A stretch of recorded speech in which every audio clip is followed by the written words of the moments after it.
Dipersembahkan oleh Dipersembahkan oleh Didukung oleh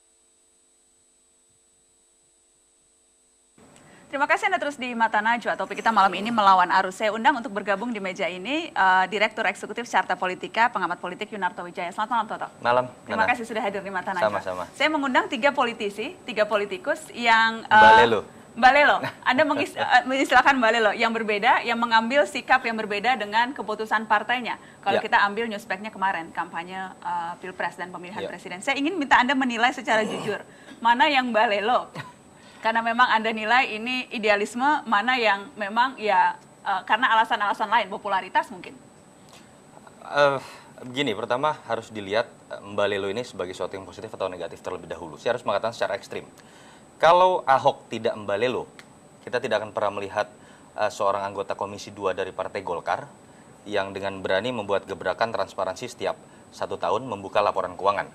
Kalau Ahok juga tidak Mbak Lelo, kita tidak memiliki wakil gubernur yang dalam tanda kutip istilah dia ya, gila seperti dia begitu. Dan Ahok sampai sekarang nggak pernah dipecat dari Golkar. Nah, ini pribadi kalau ini. Tapi begini. Jadi bisa positif, bisa negatif. Ya, artinya kalau dalam konteks Mbak Lelo bahwa mereka melenceng dari apa yang sudah digariskan oleh partai itu ya. Ketiga-tiganya saya pikir Mbak Lelo. Tinggal kita bedakan Mbak Lelo yang berdasarkan idealisme itu kan Mbak Lelo dari sistem yang mereka sudah anggap melenceng. Nah, tinggal dibuktikan apakah partainya pada saat pengambilan keputusan kalau konteksnya Pilpres itu dianggap melenceng atau tidak. Saya harus mengatakan ini fenomena yang hampir terjadi di semua partai ya. Kalau kita berbicara mekanisme yang demokratis dan ada pasalnya dalam undang-undang misalnya. Undang-Undang 42 tahun 2008, pasal 10 ayat 3 itu berbicara bahwa untuk mengusung seorang calon presiden itu harus menggunakan mekanisme demokratis dan terbuka. Oke, saya ingin klarifikasi. Ada tidak keputusan mekanisme yang tadi disebutkan, yang demokratis untuk menentukan pilihan politik yang kemudian Anda ingkari begitu? Bias itu. Mekanisme di Golkar memang rapimnya itu memberikan mandat kepada ketua umum untuk menentukan pilihan-pilihan. Jadi secara ADART tidak ada yang dilanggar sesungguhnya? Tidak ada pada aspek itu. Ini masalah etik aja. Masalah etik. Nah, etiknya adalah dia sudah ditolak sebelumnya di Prabowo. Kemudian datang ke Jokowi. Nah, ketika ditolak di Prabowo datang ke Jokowi, tiba-tiba balik lagi ke Prabowo karena tidak ketemu deal-deal tertentu. Nah, partai kan dibuat tidak untuk ini. Dan tidak pernah disampaikan secara transparan mekanisme deal-dealnya itu apa saja. Dan apakah itu kepentingan makro nasional ataukah kepentingan mikro. Jadi kalau kita bahas dari segi mekanisme itu sudah ada argumennya. Kalau kita bicara Gerindra misalnya, tadi saya katakan itu lebih ekstrim lagi kalau kita berbicara Partai Golkar misalnya. Kita mengkritik, kalau Partai Golkar kita mengkritik bagaimana partai yang sedemikian kuat kaderisasinya ini seakan-akan menjadi partai ARB. Kalau kita 5 tahun terakhir paling kuat personalisasi seorang ketua umum karena ingin naik jadi presiden dari awal begitu ya, yang baru pernah terjadi pada Partai Golkar. Kalau Gerindra, kalau kita bicara dalam konteks yang sama ya, menurut saya lebih mengerikan lagi. Konteks misalnya memilih calon presiden. Pada tahun 2009 pun, tanpa kita ingin melihat proses pemilihan calon presiden, kita sudah pasti tahu bahwa Prabowo akan menjadi satu-satunya calon tunggal presiden. Saya klarifikasi ke Anda, Mas Haris. Mekanisme itu memang tidak pernah ada. Ketika tadi Anda bilang bahkan rapat pun tidak ada, itu memang menggambarkan keputusan-keputusan penting sama sekali tidak pernah ada proses yang demokratis yang diambil atau seperti apa? Pak Prabowo dihasilkan dalam Kongres Luar Biasa 17 Maret 2013. Jadi memang dia diusulkan dan dikukuhkan menjadi calon presiden tunggal dari Partai Gerindra. Itu memang ada mekanismenya dalam Kongres Luar Biasa. Tetapi waktu itu kita semua menganggap Pak Prabowo adalah calon presiden terbaik yang kita anggap sehingga kita harus mendorong dan mendukung dia menjadi calon presiden. Kita tidak tahu bahwa pada saat itu ada Jokowi. Dan kita menganggap saat itu ketika tidak ada Jokowi ya Pak Prabowo yang terbaik. Dan setelah misalnya PDI Perjuangan mengusulkan Jokowi, ya kita harus melihat realita lapangan. Seperti yang tadi disampaikan oleh Pak Nusron, bahwa kita harus mendengar suara rakyat menginginkan ke Jokowi. Dan itu yang membuat kita seharusnya mendukung Pak Jokowi. Bukan hanya sekedar putusan Kongres Luar Biasa. Menurut Anda seharusnya ada forum yang bisa mengubah keputusan itu, paling tidak membicarakan lagi keputusan itu? Ya, karena biar bagaimanapun Gerindra harus mendengar suara rakyat.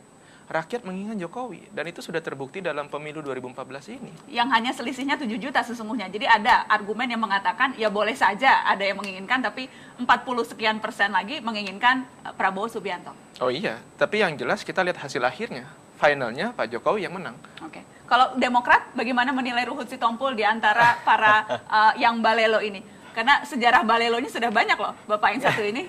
Kalau bicara partai, saya pikir penyakit yang diderita agak sama dengan apa yang terjadi di Gerindra. 2004-2009 kita sudah tahu bahwa calon presiden sudah pasti Pak SBY. Ini penyakit yang diderita oleh banyak partai. Artinya kalau kita misalnya sering menyindir istilah Pak Harmoko atas instruksi Bapak Presiden, yang merupakan sebuah indikator bahwa otoritarisme masih ada di negara ini, kita juga sering sekali mendengar istilah menurut instruksi Ibu Ketua Umum atau Bapak Ketua Dewan Pembina, begitu ya, yang itu juga terjadi di Partai Demokrat, yang seakan-akan menegasikan proses demokratisasi apapun, termasuk dalam penentuan capres, yang menurut saya itu hal yang paling penting ya dalam konteks penentuan nasib partai.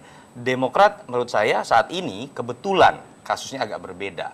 Ketika Pak SBY harus mangkat, ketika mereka gagal melahirkan pemimpin melalui konvensi, nah saya tidak tahu kemudian apakah ini bentuk pelarian dari Pak Ruhut, begitu, karena tidak mungkin SBY maju kembali. Tapi poin saya adalah bukan masalah itu, tapi pola yang sama terjadi di Partai Gerindra dan Partai Demokrat. Bahwa ada skema yang pasti akan meloloskan nama tertentu melalui mekanisme yang katakanlah resmi, itu pasti. Tapi kita cukup tahu dan masyarakat tidak bodoh apa yang disebut dengan pemberi stempel semata atau betul-betul mekanisme yang bersifat bottom up. Itu yang menurut saya hampir tidak ada saat ini di semua partai. Dan Ruhut Sitompul Anda tempatkan di? Ya, saya harus mengatakan menarik begini ya. Ruhut ini bisa disebut di satu sisi orang yang selalu memiliki insting bagus untuk dekat kepada orang yang akan menang dan berkuasa. Gitu. Tetapi di sisi lain, kita juga bisa Sudah melihat senyum-senyum, dari Bang sisi yang Ruhut. berbeda, seakan-akan ada perlawanan terhadap Pak SBY, dan seakan-akan jadi satu-satunya orang yang berani melawan SBY pada saat 2014 ini. Saya tidak tahu alasan Bang Ruhut seperti apa. Itu. Jadi itu ada warna-warni dalam proses Ada warna-warni. Ditetapkannya dua capres ini. Bukan kita tunduk dan patuh kepada bos, bukan tunduk dan patuh kepada ketua umum atau pengurus yang lain. Oke. Kalau itu nggak cocok dengan hati nurani maupun cocok kepada konstituen. Tunduk dan patuh kepada pengurus partai itu masalah administrasi, bukan masalah kepada kebenaran yang kita yakini.